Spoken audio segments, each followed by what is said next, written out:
ਸਤਨਾਮ ਸ੍ਰੀ ਵਾਹਿਗੁਰੂ ਸਾਹਿਬ ਜੀ।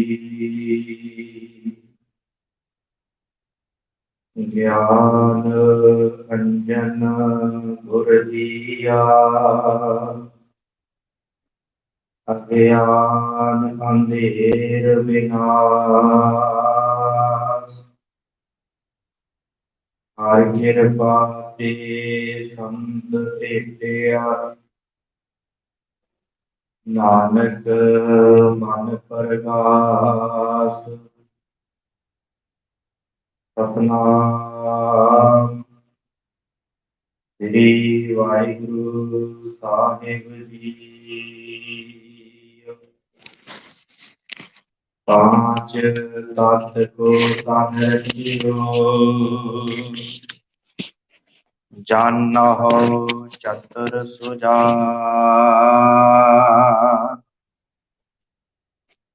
ਜਿਹ ਤੇ ਉਪਜਿਓ ਨਾਨਕਾ, ਲੀਨ ਤਾਹਿ ਮੈਂ ਮਾਨ। ਜਿਹ ਤੇ ਉਪਜਿਓ ਨਾਨਕਾ,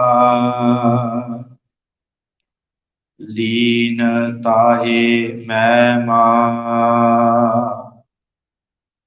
ਵਾਹਿਗੁਰੂ ਜੀ ਕਾ ਖਾਲਸਾ, ਵਾਹਿਗੁਰੂ ਜੀ ਕੀ ਫਤਿਹ।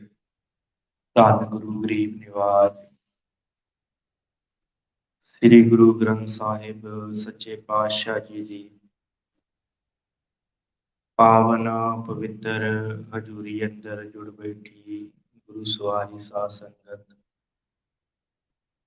ਬੜਾ ਸੁੰਦਰ ਸਤਿਗੁਰਾਂ ਦਾ ਫਰਮਾਨ ਹੈ, ਦੀਦਨੇ ਦੀਦਾਰ ਸਾਹਿਬ, ਕਛ ਨਹੀਂ ਇਸ ਕਾ ਮੋਲ। ਪਰਮੇਸ਼ਰ ਦੇ ਦੀਦਾਰਾਂ ਵਰਗਾ ਕੋਈ ਦੀਦਾਰ ਨਹੀਂ ਹੈ। ਗੁਰੂ ਦੇ ਦੀਦਾਰਾਂ ਵਰਗਾ ਕੋਈ ਦੀਦਾਰ ਨਹੀਂ ਹੈ। ਜਿੱਥੇ ਆਪ ਜੀ ਪ੍ਰਤੱਖ ਤੌਰ ਤੇ ਸਤਿਗੁਰਾਂ ਦੇ ਦਰਸ਼ਨ ਕਰ ਰਹੇ ਹੋ, ਉੱਥੇ ਹੀ ਆਪ ਜੀ ਨੇ ਸ਼ਰਵਣ ਦਰਸ਼ਨ ਵੀ ਕੀਤੇ ਹਨ ਕੀਰਤਨ ਰੂਪ ਦੇ ਅੰਦਰ। ਸ਼ਰਵਣ ਦਰਸ਼ਨ ਜੋ ਸੁਣ ਕੇ ਕੀਤੇ ਜਾਂਦੇ ਆ। ਆਸਾ ਦੀ ਵਾਰ ਦਾ ਕੀਰਤਨ ਸਰਵਣ ਕੀਤਾ, ਧੰਨ ਗੁਰੂ ਨਾਨਕ ਸਾਹਿਬ ਜੀ ਦੇ ਦਰਸ਼ਨ ਕੀਤੇ। ਹੁਣ ਆਪਾਂ ਵੈਰਾਗ ਦੀ ਮੂਰਤ ਧੰਨ ਸਤਿਗੁਰੂ ਗੁਰੂ ਤੇਗ ਬਹਾਦਰ ਸੱਚੇ ਪਾਤਸ਼ਾਹ ਜੀ ਦੇ ਸ਼ਲੋਕਾਂ ਦੀ ਵਿਆਖਿਆ ਕਰਨੀ ਹੈ। ਤੇ ਆਪ ਜੀ ਨੇ ਇਹ ਧੰਨ ਗੁਰੂ ਤੇਗ ਬਹਾਦਰ ਜੀ ਦੇ ਹੀ ਦਰਸ਼ਨ ਕਰਨੇ ਹਨ। ਇਹ ਹੁੰਦੇ ਆ ਸਰਵਣ ਦਰਸ਼ਨ, ਜੋ ਕੰਨਾਂ ਦੇ ਨਾਲ ਸਰਵਣ ਕੀਤੇ ਜਾਣ। ਬੜੀ ਰਹਿਮਤ ਸਤਿਗੁਰਾਂ ਨੇ ਕੀਤੀ ਹੈ। 10 ਸ਼ਲੋਕ ਆਪਾਂ ਕੱਲ ਵਿਚਾਰੇ ਸਨ। 11ਵੇਂ ਸ਼ਲੋਕ ਤੋਂ ਆਪਾਂ ਅੱਜ ਆਰੰਭਤਾ ਕਰਨੀ ਹੈ।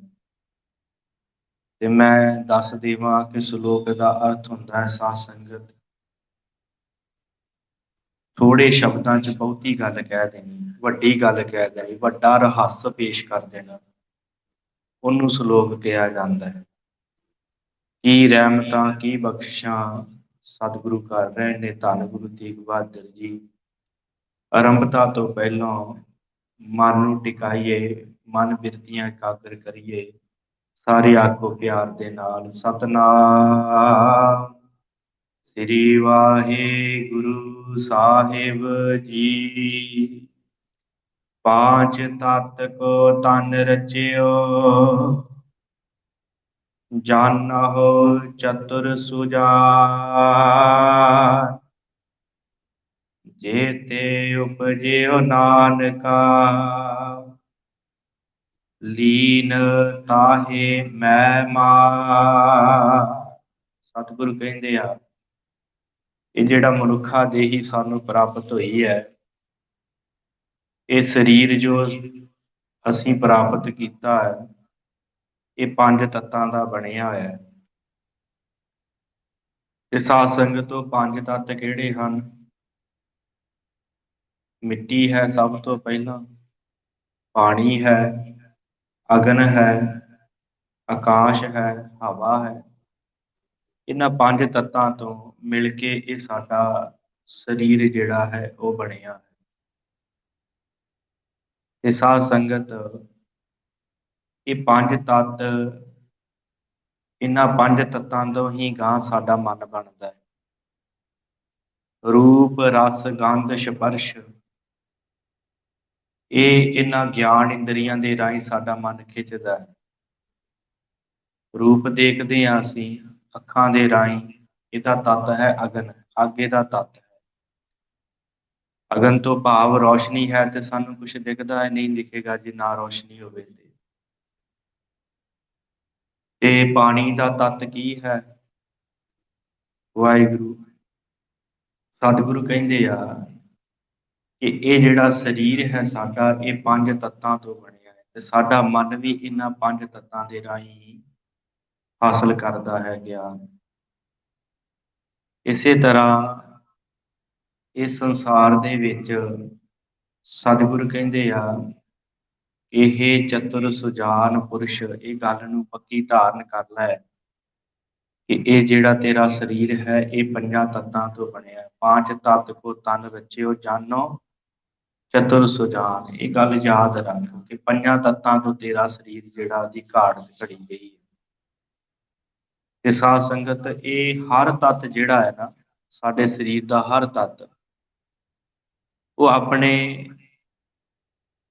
ਮੂਲ ਦੇ ਵਿੱਚ ਮਿਲਣਾ ਚਾਹੁੰਦਾ ਹੈ, ਖਿੱਚਿਆ ਜਾ ਰਿਹਾ ਆਪਣੇ ਮੂਲ ਵੱਲ ਨੂੰ, ਆਪਣੇ ਮੁੱਢ ਵੱਲ ਨੂੰ। ਸਰੀਰ ਮਿੱਟੀ ਹੈ, ਮਿੱਟੀ ਤੋਂ ਬਣਿਆ ਹੈ, ਚਮੜੀ ਸਾਡੀ ਇਹ ਵੀ ਅਖੀਰ ਨੂੰ ਮਿੱਟੀ ਵਿੱਚ ਜਾਣੀ ਹੈ। ਇਸੇ ਕਰਕੇ ਜਦੋਂ ਮਨੁੱਖ ਦੀ ਮੌਤ ਹੋ ਜਾਂਦੀ ਹੈ, ਉਸ ਤੋਂ ਬਾਅਦ ਉਹਦਾ ਸਰੀਰ ਸੜਨਾ ਕਿਉਂ ਸ਼ੁਰੂ ਹੋ ਜਾਂਦਾ ਹੈ? ਕਿਉਂਕਿ ਜਿਹੜੇ ਪੰਜ ਤੱਤ ਆ ਉਹ ਆਪਸ ਦੇ ਵਿੱਚ, ਜੋ ਉਹਨਾਂ ਦਾ ਮੂਲ ਤੱਤ ਹੁੰਦਾ ਹੈ ਉੱਧਰ ਨੂੰ ਜਾਣਾ ਸ਼ੁਰੂ ਕਰ ਦਿੰਦੇ, ਆਪਣਾ ਪ੍ਰਭਾਵ ਦਿਖਾਉਣਾ ਸ਼ੁਰੂ ਕਰ ਦਿੰਦੇ ਆ। ਇਸ ਕਰਕੇ ਇਹ ਪੰਜ ਤੱਤਾਂ ਦਾ ਸਾਡਾ ਸਤਿਗੁਰੂ ਕਹਿੰਦੇ ਭਾਈ ਸਰੀਰ ਬਣਿਆ ਹੋਇਆ। ਹੁਣ ਖੁਰਾਕ ਜਿਹੜੀ ਹੈ ਉਹ ਵੀ ਮਿੱਟੀ ਤੋਂ ਮਿਲਦੀ ਹੈ, ਸਰੀਰ ਵੀ ਮਿੱਟੀ ਦਾ ਹੈ। ਖੁਰਾਕ ਖਾਂਦੇ ਅਸੀਂ, ਉਸ ਖੁਰਾਕ ਦੇ ਵਿੱਚੋਂ ਸਾਡਾ ਖੂਨ ਬਣਦਾ ਹੈ, ਉਸ ਖੂਨ ਤੋਂ ਅੱਗੇ ਬਿੰਦ ਬਣਦਾ ਹੈ, ਬਿੰਦ ਤੋਂ ਅੱਗੇ ਫਿਰ ਬੱਚੇ ਦਾ ਜਨਮ ਹੁੰਦਾ ਹੈ। ਉਸ ਬੱਚਾ ਫਿਰ ਜਵਾਨ ਹੁੰਦਾ ਹੈ, ਉਹ ਫਿਰ ਬੁਢੇਪਾ ਆਉਂਦਾ ਤੇ ਫਿਰ ਮੌਤ ਹੋ ਜਾਂਦੀ। ਫਿਰ ਕਿੱਥੇ ਮਿਲ ਜਾਂਦਾ? ਮਿੱਟੀ 'ਚ ਮਿਲ ਜਾਂਦਾ।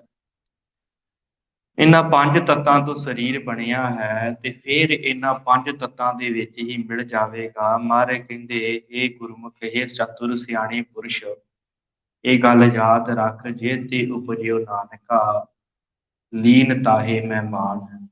ਇਹ ਯਾਦ ਰੱਖੇ, ਜਿੱਥੋਂ ਉਪਜਿਆ ਹੈ ਉੱਥੇ ਹੀ ਇਹਨੇ ਲੀਨ ਹੋ ਜਾਣਾ ਹੈ। ਤੇਰਾ ਕਰਮ ਕੀ ਹੈ? ਤੂੰ ਪਰਮੇਸ਼ਰ ਨੂੰ ਜਪ, ਇਸ ਸਰੀਰ ਨੂੰ ਸਵਾਰਨ ਵੱਲ ਨਾ ਜਾ। ਕਿਉਂਕਿ ਮਨੁੱਖ ਕਦੀ ਨਹੀਂ ਕਵੇਗਾ, ਜੇ ਕੋਈ ਬਚਪਨ 'ਚ ਹੈ, ਇਹ ਨਹੀਂ ਕਵੇਗਾ ਕਿ ਮੈਂ ਜਦੋਂ ਚਾਹਾਂ ਉਦੋਂ ਮੈਨੂੰ ਜਵਾਨੀ ਆ ਜਾਏ। ਤੇ ਜਿਹੜਾ ਜਵਾਨ ਹੈ ਉਹ ਕਦੇ ਨਹੀਂ ਕਵੇਗਾ ਮੈਂ ਜਦੋਂ ਚਾਹਾਂ ਮੈਨੂੰ ਬੁਢੇਪਾ ਆ ਜਾਏ। ਤੇ ਬੁਢੇਪੇ ਵਾਲਾ ਕਦੇ ਨਹੀਂ ਕਵੇਗਾ ਮੈਂ ਜਦੋਂ ਚਾਹਾਂ ਮੈਨੂੰ ਮੌਤ ਆ ਜਾਏ। ਕਿਉਂਕਿ ਇਹ ਪਰਮੇਸ਼ਰ ਦੇ ਹੱਥ ਵਿੱਚ ਹੈ। ਇਹ ਪੰਜ ਤੱਤ ਜਿਹੜੇ ਹਨ ਉਸ ਅਕਾਲ ਪੁਰਖ ਦੇ ਹੱਥ ਵਿੱਚ। ਤਾਂ ਕਰਕੇ ਸਤਿਗੁਰੂ ਕਹਿੰਦੇ, ਗੱਲ ਯਾਦ ਰੱਖੀ, ਜਿੱਥੋਂ ਇਹ ਉਪਜਿਆ ਹੈ ਉਹਦੇ ਵਿੱਚ ਹੀ ਇਹਨੇ ਲੀਨ ਹੋ ਜਾਣਾ। ਇਹ ਸੰਸਾਰ ਦੇ ਪੰਜ ਤੱਤ ਲੈ ਕੇ ਤੇਰਾ ਸਰੀਰ ਘਾਟ ਘੜੀ ਹੈ, ਪਰਮੇਸ਼ਰ ਨੇ ਵਾਪਸ ਉਹਦੇ ਵਿੱਚ ਹੀ ਇਹਨੇ ਮਿਲ ਜਾਣਾ ਹੈ। ਅੱਗੇ ਸਤਿਗੁਰੂ ਜੀ ਬਖਸ਼ਿਸ਼ ਕਰਦੇ ਨੇ, ਘਟ ਘਟ ਮੈਂ ਹਰਿ ਜੂ ਬਸੈ, ਸੰਤਨ ਕਹਿਓ ਪੁਕਾਰ, ਕਹੋ ਨਾਨਕ ਤੇ ਭਜ ਮਨਾ, ਭਉ ਨਿਧ ਉਤਰਹਿ ਪਾਰ। ਘਟ ਘਟ ਮੈਂ ਹਰਿ ਜੂ ਬਸੈ। ਜਦੋਂ ਤੋਂ ਸ੍ਰਿਸ਼ਟੀ ਦਾ ਮੁੱਢ ਬੱਝਾ ਹੈ ਤੇ ਮਨੁੱਖ ਨੇ ਹਮੇਸ਼ਾ ਇਹ ਗੱਲ ਜਾਣਨ ਦੀ ਕੋਸ਼ਿਸ਼ ਕੀਤੀ ਹੈ कि ये सारा मादा, ये जो भी सानू दृष्टि आउंदा है कित्थों आया है? धरती कित्थों बनी, पहाड़ कित्थों बने, पानी कित्थों आ रहा है? हर चीज़ बारे मनुख की जिग्यासा हुंदी, जानने की इच्छा हुंदी है।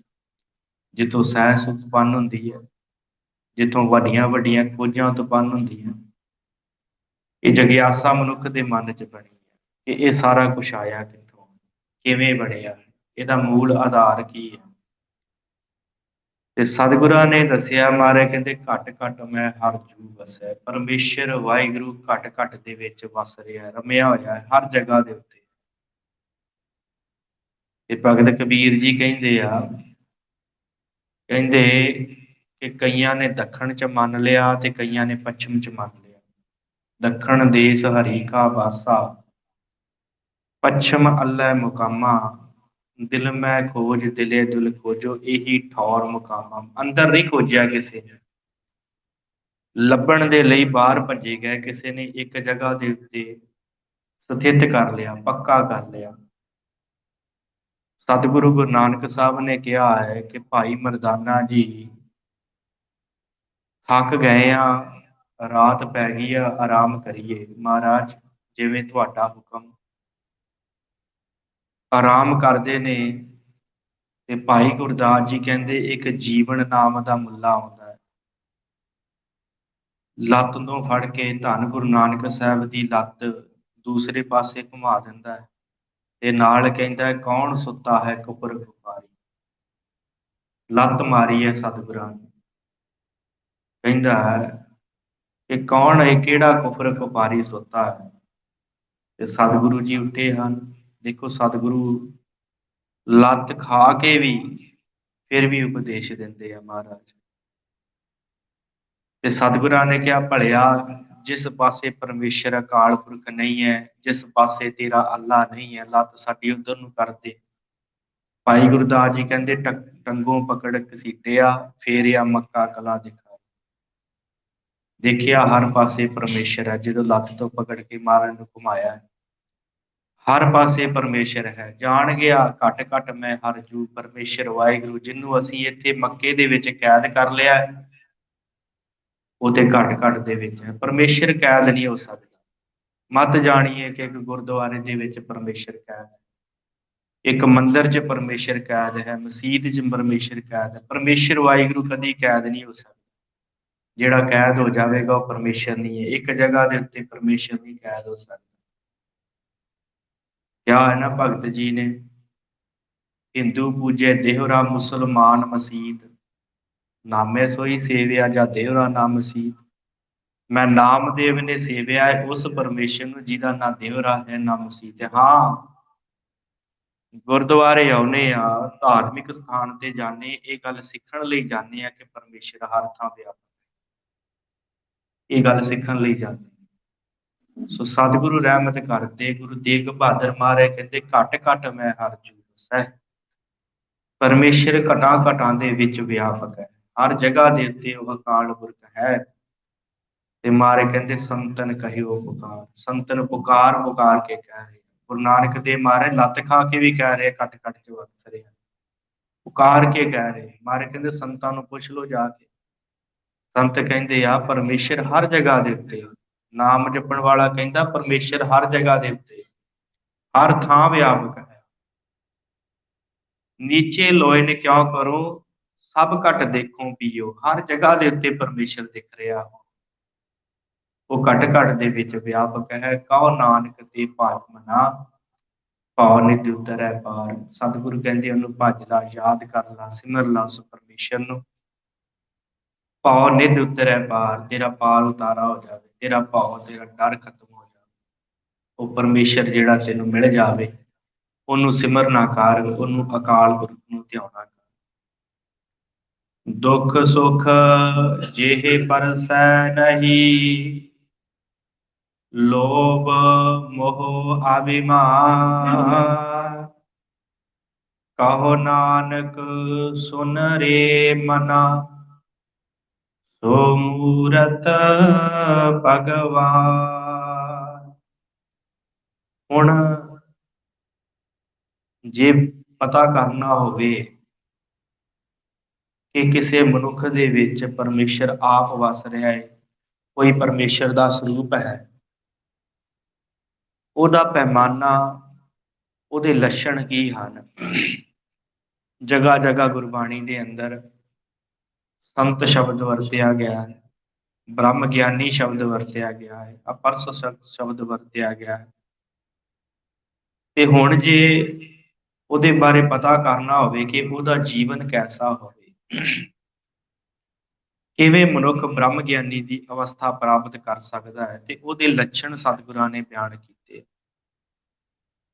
ਸਤਿਗੁਰੂ ਕਹਿੰਦੇ ਆ, ਦੁੱਖ ਸੁੱਖ ਜਿਹੇ ਪਰਸੈ ਨਹੀਂ। ਦੁੱਖ ਤੇ ਸੁੱਖ ਸਾਡੇ ਜੀਵਨ ਚ ਆਉਂਦੇ, ਸਾਰਿਆਂ ਦੇ ਜੀਵਨ ਚ ਆਉਂਦੇ। ਦੁੱਖ ਸੁੱਖ ਤੋਂ ਬਿਨਾਂ ਸੰਸਾਰ ਨਹੀਂ ਹੈ। ਜੇ ਸੁੱਖ ਮਿਲਿਆ ਹੈ ਤੇ ਦੁੱਖ ਆਵੇਗਾ ਹੀ ਆਵੇਗਾ, ਤੇ ਜੇ ਦੁੱਖ ਹੈ ਸੁੱਖ ਆਵੇਗਾ, ਜੇ ਸੁੱਖ ਹੈ ਤੇ ਦੁੱਖ ਆਵੇਗਾ, ਆਪਸ ਵਿੱਚ ਮਿਲੇ ਹੋਏ ਆ। ਹੁਣ ਦਿਨ ਅਤੇ ਰਾਤ ਵੀ ਆਪਸ ਵਿੱਚ ਮਿਲੇ ਹੋਏ ਆ, ਜੇ ਦਿਨ ਹੈ ਤੇ ਰਾਤ ਵੀ ਆਉਣੀ ਆਉਣੀ ਹੈ, ਇਹਦੇ ਵਿੱਚ ਕੋਈ ਭੁਲੇਖਾ ਨਹੀਂ ਹੈ ਨਾ। ਇਸੇ ਤਰ੍ਹਾਂ ਜੇ ਦੁੱਖ ਆਏ ਆ ਤੇ ਸੁੱਖ ਵੀ ਆਵੇਗਾ। ਦੁੱਖ ਸਾਨੂੰ ਸੰਭਲਣ ਦੀ ਬੜੀ ਵੱਡੀ ਤਾਕਤ ਦਿੰਦਾ ਹੈ, ਸਾਨੂੰ ਪੱਕਿਆਂ ਕਰਦਾ ਹੈ। ਪਰ ਅਸੀਂ ਅਣਜਾਣ ਪੁਣੇ ਦੇ ਵਿੱਚ ਪਰਮੇਸ਼ਰ ਨੂੰ ਲਾਮੇ ਦਿੰਦੇ ਹਾਂ ਕਿ ਮੈਨੂੰ ਹੀ ਦੁੱਖ ਕਿਉਂ ਮਿਲਿਆ, ਪਰਮੇਸ਼ਰ ਤੂੰ ਬਹੁਤ ਮਾੜੀ ਕੀਤੀ। ਕਹਿੰਦੇ ਇੱਕ ਮਹਾਂਪੁਰਖ ਸਨ, ਜੀਵਨ ਬੜਾ ਪਵਿੱਤਰ ਸੀ। ਇੱਕ ਮਨੁੱਖ ਸੀ, ਉਹਨੇ ਸੋਚਿਆ ਵੀ ਚਲੋ ਮਹਾਂਪੁਰਸ਼ਾਂ ਦੇ ਕੋਲ ਜਾਂਦੇ ਆ। ਦੁਖੀ ਬਹੁਤ ਸੀ, ਚਿੰਤਾ ਬਹੁਤ ਸੀ ਮਨ ਦੇ ਅੰਦਰ। ਜਾ ਕੇ ਕਹਿੰਦਾ ਹੈ ਕਿ ਮਹਾਂਪੁਰਖੋ, ਮੇਰੀ ਬੇਨਤੀ ਹੈ ਕਿ ਮੈਨੂੰ ਦੁੱਖ ਨਾ ਆਵੇ, ਮੇਰੀ ਜ਼ਿੰਦਗੀ 'ਚ ਦੁੱਖ ਨਾ ਆਵੇ, ਕੋਈ ਦੁੱਖ ਨਾ ਆਵੇ। ਤੇ ਭੇਟਾ ਕਰਨ ਵਾਸਤੇ 2 ਫੁੱਲ ਲੈ ਕੇ ਗਿਆ, ਗਮਲੇ ਦੇ ਵਿੱਚ ਲਾ ਕੇ। 2 ਚੰਗੇ ਪੌਦੇ ਕਹਿ ਲਓ, ਉਹਦੇ ਵਿੱਚ ਲਾ ਕੇ 2 ਗਮਲਿਆਂ ਦੇ ਵਿੱਚ ਤੇ ਲੈ ਗਿਆ। ਭੇਟਾ ਕਰਕੇ ਕਹਿੰਦਾ, ਮਹਾਰਾਜ ਕਿਰਪਾ ਕਰੋ ਮੇਰੇ ਉੱਤੇ, ਮੈਨੂੰ ਕਦੀ ਦੁੱਖ ਨਾ ਆਵੇ। ਤੇ ਮਹਾਂਪੁਰਸ਼ ਕਹਿੰਦੇ, ਇੰਝ ਕਰੀ 2 ਕੁ ਮਹੀਨਿਆਂ ਬਾਅਦ ਆਈ, ਫਿਰ ਤੈਨੂੰ ਉਪਦੇਸ਼ ਦੇਵਾਂ। ਚਲਾ ਗਿਆ ਵਾਪਸ। 2 ਮਹੀਨਿਆਂ ਬਾਅਦ ਜਦੋਂ ਪਰਤਿਆ ਹੈ, ਇੱਧਰ ਮਹਾਂਪੁਰਖਾਂ ਨੇ ਕੀ ਕੀਤਾ, ਜਿਹੜੇ 2 ਬੂਟੇ ਦੇ ਕੇ ਗਿਆ ਸੀ ਗਮਲਿਆਂ ਚ ਲਾ ਕੇ, ਇੱਕ ਨੂੰ ਅੰਦਰ ਰੱਖ ਦਿੱਤਾ, ਇੱਕ ਨੂੰ ਬਾਹਰ ਰੱਖ ਦਿੱਤਾ ਧੁੱਪੇ। ਹੁਣ ਇੱਕ ਜਿਹੜਾ ਉਹ ਧੁੱਪ 'ਚ ਪਿਆ ਹੈ, ਮੀਂਹ ਆਉਂਦਾ ਹੈ, ਹਨੇਰੀ ਆਉਂਦੀ ਹੈ, ਹਵਾ ਵਗਦੀ ਹੈ, ਉੱਥੇ ਪਿਆ। ਇੱਕ ਅੰਦਰ ਹੈ, ਕਿਸੇ ਤਰ੍ਹਾਂ ਦੀ ਕੋਈ ਹਵਾ ਨਹੀਂ, ਕੁਛ ਵੀ ਨਹੀਂ। ਹੁਣ ਜਿਹੜਾ ਬਾਹਰ ਵਾਲਾ ਰੁੱਖ ਸੀ, ਉਹ ਬਾਹਰ ਵਾਲਾ ਰੁੱਖ ਕਾਫੀ ਵੱਡਾ ਹੋ ਗਿਆ, ਤਕੜਾ ਹੋ ਗਿਆ, ਤੇ ਜਿਹੜਾ ਅੰਦਰ ਬੂਟਾ ਸੀ ਉਹ ਛੋਟਾ ਹੀ ਰਹਿ ਗਿਆ। ਤੇ ਜਦੋਂ ਉਹ ਆਇਆ ਤੇ ਮਹਾਂਪੁਰਖਾਂ ਦੇ ਦਰਸ਼ਨ ਕੀਤੇ, ਮਹਾਰਾਜ ਜੋ ਉਪਦੇਸ਼ ਮੈਨੂੰ ਦੁੱਖ ਨਾ ਹੋਵੇ।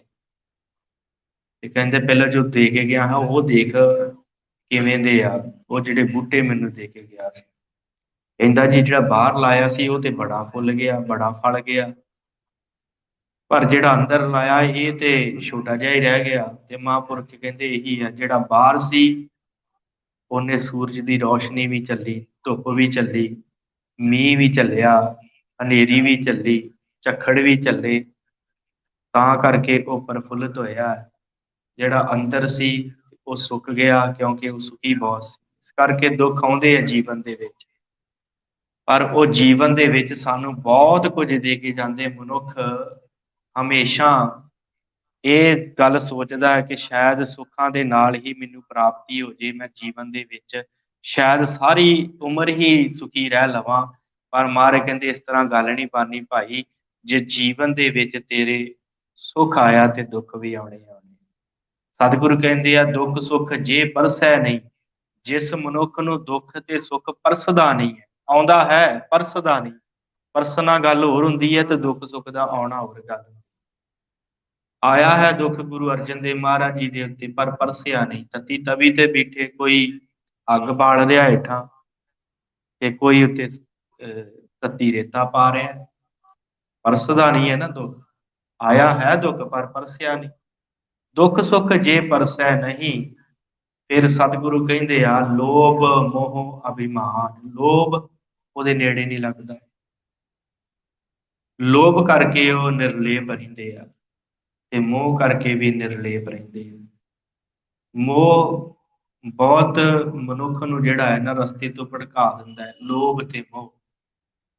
ਲੋਭੀ ਮਨੁੱਖ ਜਿਹੜਾ ਹੁੰਦਾ ਹੈ ਨਾ, ਲੋਭ ਹੈ ਕੀ ਸਾਧ ਸੰਗਤ? ਜਿਹੜੀ ਚੀਜ਼ ਮੇਰੇ ਕੋਲ ਨਹੀਂ ਹੈ ਉਹਨੂੰ ਪ੍ਰਾਪਤ ਕਰਨ ਦੀ ਲਾਲਸਾ ਹੀ ਲੋਭ ਹੈ। ਸਾਰਾ ਕੁਝ ਮਿਲਿਆ ਹੋਵੇ ਤਾਂ ਫਿਰ ਵੀ, ਪਰ ਮਨੁੱਖੀ ਮਨ ਹੈ ਇਸ ਤਰ੍ਹਾਂ ਦਾ, ਜਿਹੜੀ ਚੀਜ਼ ਨੂੰ ਪ੍ਰਾਪਤ ਕਰ ਲੈਂਦਾ ਨਾ, ਉਸ ਚੀਜ਼ ਉਹਦਾ ਰਸ ਫਿੱਕਾ ਪੈ ਜਾਂਦਾ ਹੈ, ਜਿਹੜੀ ਚੀਜ਼ ਪ੍ਰਾਪਤ ਕਰ। ਤੇ ਲੋਭ ਹੈ ਕਿ ਵੱਧ ਤੋਂ ਵੱਧ ਪਦਾਰਥ ਇਕੱਠੇ ਕਰਨਾ, ਵੱਧ ਤੋਂ ਵੱਧ ਚੰਗੀ ਤੋਂ ਚੰਗੀ ਚੀਜ਼ ਲੈ ਲੈਣੀ, ਇਹੀ ਲੋਭ ਹੈ। ਫਿਰ ਮੋਹ ਹੈ, ਤੇ ਮੋਹ ਜਿਹੜਾ ਹੈ ਉਹ ਵੀ ਬਹੁਤ ਮਾੜਾ ਹੈ। ਮੋਹ ਜਿਹੜਾ ਹੈ, ਮਨੁੱਖ ਕਈ ਵਾਰੀ ਪਰਿਵਾਰ ਨਾਲ ਇੰਨਾ ਮੋਹ ਕਰਦਾ ਹੈ। ਇੱਕ ਸ਼ਬਦ ਪਿਆਰ ਹੁੰਦਾ ਤੇ ਇੱਕ ਮੋਹ ਹੁੰਦਾ। ਪਿਆਰ ਸ਼ਬਦ ਹੋਰ ਹੈ, ਮੋਹ ਹੋਰ ਹੈ ਸਾਧ ਸੰਗਤ। ਪਿਆਰ ਵਾਲਾ ਮਨੁੱਖ ਸਾਰੇ ਸੰਸਾਰ ਨੂੰ ਪਿਆਰ ਕਰਦਾ ਹੈ, ਸਾਰੇ ਸੰਸਾਰ ਨੂੰ ਆਪਣਾ ਪਰਿਵਾਰ ਸਮਝਦਾ ਹੈ। ਮੋਹ ਵਾਲਾ ਮਨੁੱਖ ਜਿਹੜਾ ਹੈ ਉਹ ਆਪਣੇ ਪਰਿਵਾਰ ਨੂੰ ਹੀ ਸਾਰਾ ਸੰਸਾਰ ਸਮਝਦਾ ਹੈ।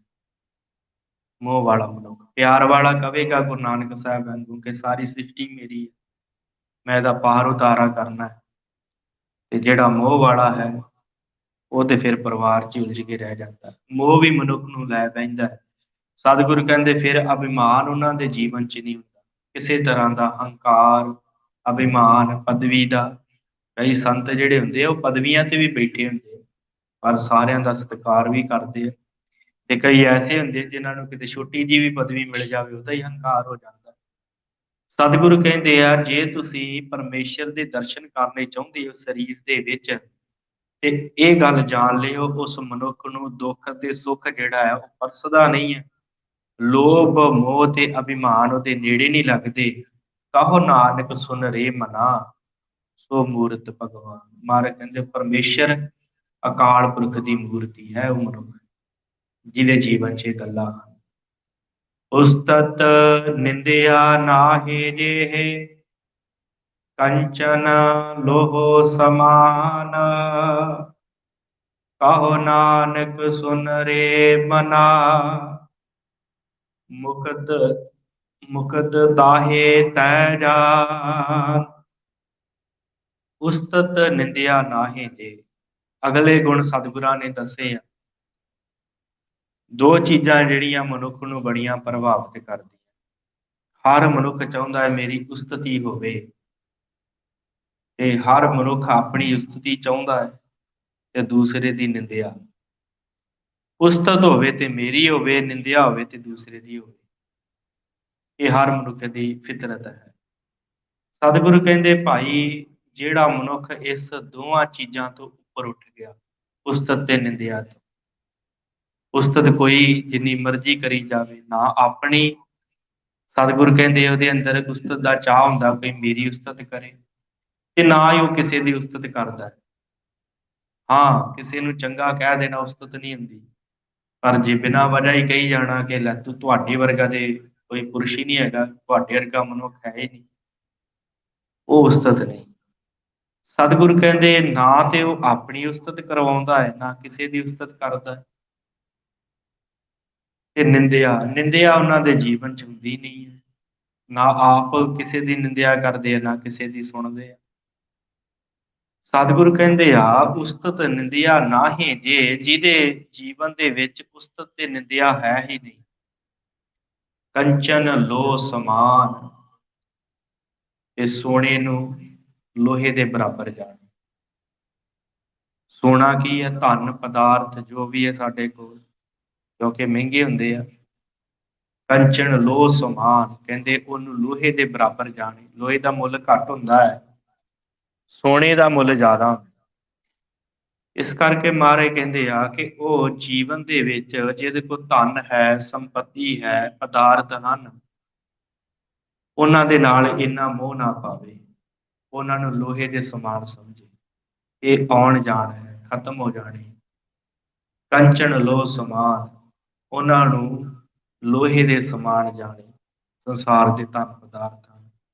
ਤੇ ਮਨੁੱਖ ਸਾਧ ਸੰਗਤ ਤਾਂ ਹੀ ਜ਼ਿਆਦਾ ਧਨ ਦੇ ਨਾਲ ਇਸੇ ਕਰਕੇ ਜੁੜਿਆ ਹੋਇਆ ਹੈ, ਕਿਉਂਕਿ ਇਹ हर चीज चों अपना फायदा लभदा है कि धन भी मेरे कोल बहुता होवे ते मेरे कोल हर चीज जिहड़ी है बहुती होवे, दूसरे कोल भावें घट ही होवे, मेरा घर पूरा हो जाए, भर जावे, पर छड्ड इत्थे जाना है। सतगुरु कहंदे कंचन लोह समान बराबर समझे। हाँ ਉਹਦੇ ਕੋਲ ਧਨ ਵੀ ਹੋਵੇ, ਪਦਾਰਥ ਵੀ ਹੋਵੇ, ਹਰ ਚੀਜ਼ ਹੋਵੇ, ਪਰ ਉਹਦਾ ਹੰਕਾਰ ਨਾ ਕਰੇ, ਮਾਣ ਨਾ ਕਰੇ। ਇਹ ਜਾਣੇ ਕਿ ਇਹ ਲੋਹੇ ਦੇ ਸਮਾਨ ਹੈ। ਅੱਜ ਹੈ, ਕੱਲ ਨੂੰ ਉਹ ਨਹੀਂ ਹੋਵੇਗੀ। ਦੌਲਤ, ਧਨ, ਸ਼ੌਹਰਤ ਅੱਜ ਹੈ ਤਾਂ ਕੱਲ ਨੂੰ ਨਹੀਂ ਹੋਵੇਗੀ। ਇਸ ਗੱਲ ਦੇ ਲਈ ਵੀ ਰਾਜੀ। ਇਸੇ ਕਰਕੇ ਲੋਕ ਜਦੋਂ ਧਨ ਆਉਂਦਾ ਹੈ ਤੇ ਬੜੀਆਂ ਖੁਸ਼ੀਆਂ ਮਨਾਉਂਦੇ ਆ, ਜਦੋਂ ਚਲਾ ਜਾਂਦਾ ਹੈ ਤੇ ਫਿਰ ਰੋਂਦੇ ਆ। ਰੋਂਦੇ ਆ ਕਈ, ਫਿਰ ਕਹਿੰਦੇ, ਫਿਰ ਪਰਮੇਸ਼ਰ ਨੂੰ ਲਾਮਾ ਦਿੰਦੇ ਆ, ਪਰਮੇਸ਼ਰ ਤੂੰ ਸਾਡੇ ਨਾਲ ਬੜੀ ਮਾੜੀ ਕੀਤੀ। ਤੇ ਪਰਮੇਸ਼ਰ ਨੇ ਤੇ ਕਿਹਾ ਹੈ, ਗੁਰੂ ਸਾਹਿਬ ਤੇ ਕਹਿ ਰਹੇ ਆ ਕਿ ਭਾਈ ਜੇ ਧਨ ਤੇਰੇ ਕੋਲ ਜ਼ਿਆਦਾ ਹੈ ਤੇ ਉਹਦੇ ਨਾਲ ਇੰਨਾ ਮੋਹ ਨਾ ਪਾ। ਭਾਈ ਸਾਹਿਬ ਭਾਈ ਵੀਰ ਸਿੰਘ ਜੀ ਦੇ ਜੀਵਨ 'ਚ ਇੱਕ ਘਟਨਾ ਉਹਨਾਂ ਨੇ ਦੱਸੀ। ਕਹਿੰਦੇ ਅੰਮ੍ਰਿਤਸਰ ਦਾ ਕੋਈ ਸਰਦਾਰ ਸੀ ਤੇ ਉਹਦੇ ਮੁਨੀਮਾਂ ਨੇ ਆ ਕੇ ਕਹਿ ਦਿੱਤਾ, ਕਹਿੰਦੇ ਕਿ ਭਾਈ ਸਾਹਿਬ ਤੁਹਾਨੂੰ ਘਾਟਾ ਬੜਾ ਪੈਣਾ ਆਉਣ ਵਾਲੇ ਦਿਨਾਂ ਦੇ ਵਿੱਚ। ਕਹਿੰਦੇ ਉਹਨੇ ਦੋਵੇਂ ਹੱਥ ਜੋੜ ਲਏ, ਅੱਖਾਂ ਬੰਦ ਕਰ ਲਈਆਂ। ਹੱਥ ਜੋੜ ਕੇ ਅੱਖਾਂ ਬੰਦ ਕਰਕੇ ਤੇ ਬੈਠ ਗਿਆ। ਕੁਝ ਸਮਾਂ ਬੈਠਾ ਰਿਹਾ, ਫਿਰ ਕਹਿੰਦਾ ਚਲੋ ਠੀਕ ਹੈ ਜਾਓ ਤੁਸੀਂ। ਉਹ ਚਲੇ ਗਏ। ਪਰਮੇਸ਼ਰ ਦੀ ਰਹਿਮਤ ਹੋਈ, ਜਿੱਥੇ ਘਾਟਾ ਪੈਣਾ ਸੀ ਵਾਧਾ ਬਹੁਤ ਪੈ ਗਿਆ, ਧਨ ਕਾਫੀ ਇਕੱਠਾ ਹੋ ਗਿਆ। ਉਹੀ ਮੁਨੀਮ, ਉਹੀ ਮੈਨੇਜਰ ਸਾਰੇ ਆਏ, ਆਣ ਕੇ ਕਹਿੰਦੇ ਜੀ ਤੁਹਾਨੂੰ ਤੇ ਫਾਇਦਾ ਬੜਾ ਹੋਇਆ, ਅਸੀਂ ਤੇ ਸੋਚਿਆ ਜੇ ਘਾਟਾ ਪਵੇਗਾ, ਪਰ ਤੁਹਾਡੇ ਕੋਲ ਤੇ ਧਨ ਪਦਾਰਥ ਬੜਾ ਆ ਗਿਆ। ਤੇ ਉਹਨੇ ਫੇਰ ਅੱਖਾਂ ਬੰਦ ਕੀਤੀਆਂ ਤੇ ਹੱਥ ਜੋੜ ਲਏ, ਪਰਮੇਸ਼ਰ ਦੇ ਸ਼ੁਕਰਾਨਾ ਕੀਤਾ। ਤੇ ਉਹ ਜਿਹੜੇ ਨੇੜੇ ਖੜੇ ਸਨ, ਮੁਨੀਮ, ਮੈਨੇਜਰ ਆਦਿਕ ਜਿੰਨੇ ਵੀ ਉਹਦੇ ਕੰਮ ਕਰਨ ਵਾਲੇ, ਜਦੋਂ ਉਹਨੇ ਅੱਖਾਂ ਖੋਲੀਆਂ, ਕਹਿੰਦੇ ਸਾਨੂੰ ਗੱਲ ਸਮਝਾਓ ਕਿ ਜਦੋਂ ਤੁਹਾਨੂੰ ਅਸੀਂ ਕਿਹਾ ਸੀ ਘਾਟਾ ਪੈਣਾ, ਉਦੋਂ ਵੀ ਤੁਸੀਂ ਹੱਥ ਜੋੜੇ ਤੇ ਅੱਖਾਂ ਬੰਦ ਕੀਤੀਆਂ। ਹੁਣ ਅਸੀਂ ਕਿਹਾ ਤੁਹਾਨੂੰ ਫਾਇਦਾ ਹੋਇਆ ਤੇ ਹੁਣ ਵੀ ਤੁਸੀਂ ਅੱਖਾਂ ਬੰਦ ਕੀਤੀਆਂ ਤੇ ਹੱਥ ਜੋੜੇ, ਇਹਦਾ ਕੀ ਭਾਵ ਹੋਇਆ? ਕਹਿੰਦੇ ਜਦੋਂ ਤੁਸੀਂ ਕਿਹਾ ਸੀ ਘਾਟਾ ਹੋਵੇਗਾ, ਉਦੋਂ ਮੈਂ ਹੱਥ ਜੋੜੇ ਕਿ ਪਰਮੇਸ਼ਰ ਕਿਰਪਾ ਕਰੀ, ਘਾਟਾ ਪਵੇਗਾ ਪਰ ਆਪਣੀ ਯਾਦ ਨਾ ਵਿਸਰਨ ਦੇ, ਤੈਨੂੰ ਲਾਮਾ ਨਾ ਦੇਵਾਂ। ਤੇ ਅੱਜ ਤੁਸੀਂ ਆਣ ਕੇ ਕਿਹਾ ਹੈ ਕਿ ਮੈਨੂੰ ਫਾਇਦਾ ਬੜਾ ਹੋਇਆ, ਲਾਭ ਬੜਾ ਹੋਇਆ, ਤੇ ਹੁਣ ਵੀ ਹੱਥ ਜੋੜੇ ਆ ਕਿ ਪਰਮੇਸ਼ਰ ਵੇਖੀ ਕਿਤੇ ਇਹ ਧਨ ਮੇਰੇ ਲਈ ਜ਼ਹਿਰ ਨਾ ਬਣ ਜਾਵੇ, ਮੈਂ ਤੈਨੂੰ ਨਾ ਭੁੱਲ ਜਾਵਾਂ। ਐਸੀ ਅਵਸਥਾ ਜਿਸ ਮਨੁੱਖ ਦੀ ਹੋ ਜਾਂਦੀ ਹੈ ਤੇ ਸਤਿਗੁਰੂ ਕਹਿੰਦੇ ਕਹੋ ਨਾਨਕ ਸੁਨ ਰੇ ਮਨਾ ਮੁਕਤ ਤਾਹੇ ਤੈ ਜਾਨ। ਇਹ ਮੇਰਿਆ ਮਨਾ ਉਸ ਮਨੁੱਖ ਨੂੰ ਮੁਕਤ ਸਮਝ। ਮੁਕਤੀ ਹੈ ਕੀ ਸਾਧ ਸੰਗਤ? ਕੁਝ ਮਰਨ ਤੋਂ ਬਾਅਦ ਦੀ ਗੱਲ ਮੁਕਤੀ ਕਹਿੰਦੇ, ਪਰ ਨਹੀਂ, ਜੀਵਨ ਮੁਕਤ ਹੋਣਾ। ਸਤਿਗੁਰੂ ਕਹਿੰਦੇ ਮੁਕਤ ਤਾਹੇ ਤੈ ਜਾਨ। ਮੁਕਤੀ ਜੀਵਨ ਚ ਉਦੋਂ ਆਉਂਦੀ। ਮੁਕਤੀ ਹੈ ਕੀ ਸਾਧ ਸੰਗਤ? ਬੰਧਨ ਹਨ ਸਾਨੂੰ ਸਾਰੇ ਪਏ ਹੋਏ, ਆ ਲੋਭ ਮੋਹ ਹੰਕਾਰ ਦਾ, ਅਭਿਮਾਨ ਦਾ ਬੰਧਨ ਹੀ ਹੈ ਨਾ, ਇਹਨੇ ਜਕੜ ਕੇ ਰੱਖਿਆ ਸਾਨੂੰ। ਤੇ ਜਦੋਂ ਇਹਦੇ ਤੋਂ ਮੁਕਤ ਹੋ ਜਾਏਗੇ, ਦੁੱਖ ਸੁੱਖ ਕੀ ਆ, ਇਹਨਾਂ ਨੇ ਸਾਨੂੰ ਫੜ ਕੇ ਰੱਖਿਆ। ਜਦੋਂ ਇਹਨਾਂ ਤੋਂ ਆਪਣਾ ਛੁਟਕਾਰਾ ਕਰਾ ਲਾਂਗੇ ਤੇ ਫਿਰ ਮੁਕਤ ਆ, ਜੀਵਨ ਮੁਕਤ ਆ ਫਿਰ ਉਸ ਤੋਂ ਬਾਅਦ। ਤੇ ਸਤਿਗੁਰੂ ਕਹਿੰਦੇ ਕਹੋ ਨਾਨਕ ਸੁਨ ਰੇ ਮਨਾ ਮੁਕਤ ਤਾਹੇ ਤੈ ਜਾਣ। ਉਹਨੂੰ ਮੁਕਤ ਜਾਣਨਾ ਕਰੋ ਜਿਹੜਾ ਮਨੁੱਖ ਇਹੋ ਜਿਹਾ ਜੀਵਨ ਬਤੀਤ ਕਰਦਾ। ਹਰਕ ਸੋਗ ਜਾ ਕੈ ਨਹੀਂ ਬੈਰੀ ਮੀਤ ਸਮਾਨ। ਕਹੋ ਨਾਨਕ ਸੁਨ ਰੇ ਮਨਾ ਮੁਕਤ ਤਾਹੇ ਤੈ ਜਾਨ। ਜੀਵਨ ਚ ਹਰਖ ਤੇ ਸੋਗ ਦੋ ਗੱਲਾਂ ਹੁੰਦੀਆਂ, ਹਰਖ ਖੁਸ਼ੀ, ਸੋਗ ਦੁਖੀ। ਤੇ ਇਹ ਸਾਧ ਸੰਗਤ ਅਗਲੀ ਗੱਲ ਜਿਹੜੀ ਹੈ ਨਾ, ਬੈਰੀ ਤੇ ਮੀਤ। ਬੈਰੀ ਜਿਹੜੇ ਦੁਸ਼ਮਣ ਹਨ ਸਾਡੇ, ਤੇ ਮੀਤ ਜਿਹੜੇ ਮਿੱਤਰ ਹਨ। ਮਿੱਤਰਾਂ ਨੂੰ ਵੇਖ ਕੇ ਮਨੁੱਖ ਖੁਸ਼ ਹੁੰਦਾ ਹੈ, ਦੁਸ਼ਮਣਾਂ ਨੂੰ ਵੇਖ ਕੇ ਮਨੁੱਖ ਦੁਖੀ ਹੁੰਦਾ ਹੈ। ਦੁਸ਼ਮਣ ਦੇ ਕੋਲ ਕੁਝ ਚੰਗਾ ਧਨ ਪਦਾਰਥ ਹੋਵੇ ਤਾਂ ਵੀ ਮਨੁੱਖ ਦੁਖੀ ਹੈ। ਇਸੇ ਕਰਕੇ ਸਤਿਗੁਰੂ ਕਹਿੰਦੇ ਜਿਹਦੇ ਕੋਲ ਹਰਖ ਤੇ ਸੋਗ ਇਹਨਾਂ ਤੋਂ ਉੱਚਾ ਉੱਠ ਗਿਆ। ਕਿਉਂਕਿ ਗੁਰਮੁਖ ਕਦੀ ਵੀ ਆਈ ਹੋਈ ਖੁਸ਼ੀ ਦਾ ਇੰਨਾ ਉਹਦੇ ਵਿੱਚ ਲਿਪਤ ਨਹੀਂ ਹੋ ਜਾਂਦਾ ਕਿ ਆਪਣਾ ਨਿਤਨੇਮ ਵੀ ਭੁੱਲ ਜਾਵੇ, ਤੇ ਆਏ ਦੁੱਖ ਦੇ ਵਿੱਚ ਵੀ ਇੰਨਾ ਲਿਪਤ ਨਹੀਂ ਹੁੰਦਾ ਕਿ ਪਰਮੇਸ਼ਰ ਨੂੰ ਭੁੱਲ ਹੀ ਜਾਵੇ। ਸਤਿਗੁਰੂ ਕਹਿੰਦੇ ਹਰਖ ਤੇ ਸੋਗ ਦੇ ਵਿੱਚ ਬਰਾਬਰ ਰਵੇ। ਜੀਵਨ 'ਚ ਖੁਸ਼ੀਆਂ ਵੀ ਆਉਂਦੀਆਂ ਹਨ ਤੇ ਗਮ ਵੀ ਆਉਂਦੇ ਆ, ਪਰ ਪਰਮੇਸ਼ਰ ਵਾਹਿਗੁਰੂ ਨੂੰ ਨਾ ਭੁੱਲੇ, ਉਸ ਅਕਾਲ ਪੁਰਖ ਨੂੰ ਨਾ ਭੁੱਲੇ। ਹਰਕ ਸੋਗ ਜਾ ਕੇ ਨਹੀਂ ਬੈਰੀ ਮੀਤ ਸਮਾਨ, ਬੈਰੀ ਤੇ ਮਿੱਤਰਾਂ ਨੂੰ ਸਮਾਨ ਸਮਝੇ। ਧੰਨ ਗੁਰੂ ਤੇਗ ਬਹਾਦਰ ਸੱਚੇ ਪਾਤਸ਼ਾਹ ਨੂੰ ਮੱਖਣ ਸ਼ਾਹ ਨੇ ਸਤਿਗੁਰੂ ਸੱਚੇ ਪਾਤਸ਼ਾਹ ਨੂੰ ਪ੍ਰਗਟ ਕੀਤਾ। ਤੇ ਗੁਰੂ ਸਾਹਿਬ ਜਦੋਂ ਪ੍ਰਗਟ ਹੋਏ ਆ, ਗੁਰੂ ਤੇਗ ਬਹਾਦਰ ਬਕਾਲੇ ਦੀ ਧਰਤੀ ਦੀ ਘਟਨਾ, ਗੋਲੀ ਚਲਾਈ ਹੈ ਧੀਰ ਮੱਲ ਨੇ, ਚਲਵਾਈ ਹੈ ਸ਼ੀਏ ਮਸੰਦ ਦੇ ਕੋਲੋਂ। ਸਤਿਗੁਰਾਂ ਦੇ ਸਰੀਰ ਨੂੰ ਛੋਹ ਕੇ ਚਲੀ ਗਈ ਤੇ ਧੰਨ ਗੁਰੂ ਤੇਗ ਬਹਾਦਰ ਮਾਰੇ, ਕਹਿੰਦੇ ਤੇਰਾ ਭਲਾ ਹੋਵੇ ਧੀਰ ਮੱਲ, ਤੇਰਾ ਭਲਾ ਹੋਵੇ। ਉਲਾਮਾ ਨਹੀਂ ਦਿੱਤਾ, ਕੋਈ ਗੁੱਸਾ ਨਹੀਂ ਕੀਤਾ, ਮਾਰੇ ਕਹਿੰਦੇ ਤੇਰਾ ਭਲਾ ਹੋਵੇ ਧੀਰ ਮੱਲ। ਸਤਿਗੁਰੂ ਕਹਿੰਦੇ ਆ ਬੈਰੀ ਤੇ ਮਿੱਤਰ ਸਮਾਨ ਹੋ ਜਾਣ, ਬਰਾਬਰ ਹੋ ਜਾਣ। ਬੈਰੀ ਕੌਣ ਹੈ? ਜਿਹੜਾ ਸਾਡੇ ਕੰਮਾਂ 'ਚ ਵਿਘਨ ਪਾਉਂਦਾ ਹੈ, ਜਿਹੜਾ ਸਾਡੇ ਰਸਤੇ 'ਚ ਵਿਘਨ ਪਾਉਂਦਾ। ਮਿੱਤਰ ਕੌਣ ਹੈ? ਜਿਹੜੇ ਸਾਨੂੰ ਹੱਲਾਸ਼ੇਰੀਆਂ ਦਿੰਦੇ। ਤੇ ਜਦੋਂ ਅਸੀਂ ਇਸ ਗੱਲ ਨੂੰ ਉੱਪਰ ਉੱਠ ਗਏ ਤੇ ਫਿਰ ਸਤਿਗੁਰੂ ਕਹਿੰਦੇ ਆ ਕਹੋ ਨਾਨਕ ਸੁਨ ਰੇ ਮਨਾ ਮੁਕਤ ਤਾਹੇ ਤੈ ਜਾਨ। ਇਹਨਾਂ ਬੰਧਨਾਂ ਤੋਂ ਜਿਹੜਾ ਮੁਕਤ ਹੋ ਗਿਆ ਉਹ ਅਸਲੀ ਜੀਵਨ ਮੁਕਤ ਹੈ, ਜਿਹਦੇ ਜੀਵਨ 'ਚ ਕੁਛ ਵੀ ਨਹੀਂ, ਜਿਹੜਾ ਸਾਰਾ ਕੁਛ ਤਿਆਗ ਦਿੰਦਾ ਹੈ। ਸਤਿਗੁਰੂ ਕਹਿੰਦੇ ਅਸਲੀ ਮਨੁੱਖ, ਅਸਲੀ ਜੀਵਨ ਮੁਕਤ, ਅਸਲੀ ਬ੍ਰਹਮ ਗਿਆਨੀ ਸੰਤ ਉਹਨੂੰ ਕਿਹਾ ਜਾਂਦਾ ਹੈ ਜਿਹੜਾ ਹਰਕ ਤੇ ਸੋਗ ਦੇ ਵਿੱਚ ਬਰਾਬਰ ਹੁੰਦਾ ਹੈ, ਵੈਰੀਆਂ ਤੇ ਮਿੱਤਰਾਂ ਨੂੰ ਬਰਾਬਰ ਜਾਣਦਾ ਹੈ ਤੇ ਜਿਹੜਾ ਉਸਤਤ ਨਿੰਦਿਆਂ ਤੋਂ ਰਹਿਤ ਹੋ ਜਾਂਦਾ ਹੈ। ਸਤਿਗੁਰੂ ਰਹਿਮਤ ਕਰਨ 15 ਸ਼ਲੋਕ ਜਿਹੜੇ ਹਨ ਆਪਾਂ ਵਿਚਾਰੇ ਹਨ। ਸੋ ਹੋਈਆਂ ਬੇਅੰਤ ਭੁੱਲਾਂ ਚੁੱਕਾਂ ਦੀ ਖਿਮਾ। ਸਤਿਗੁਰੂ ਰਹਿਮਤ ਕਰਨ, ਉਪਦੇਸ਼ ਸਤਿਗੁਰਾਂ ਦਾ ਹਿਰਦੇ ਤੇ ਵਸੇ। ਇੰਨੀਆਂ ਕੁ ਬੇਨਤੀਆਂ ਆਪ ਜੀ ਨੇ ਪ੍ਰਵਾਨ ਕਰਨੀਆਂ। ਬੁਲਾਓ ਫਤਿਹ। ਵਾਹਿਗੁਰੂ ਜੀ ਕਾ ਖਾਲਸਾ, ਵਾਹਿਗੁਰੂ ਜੀ ਕੀ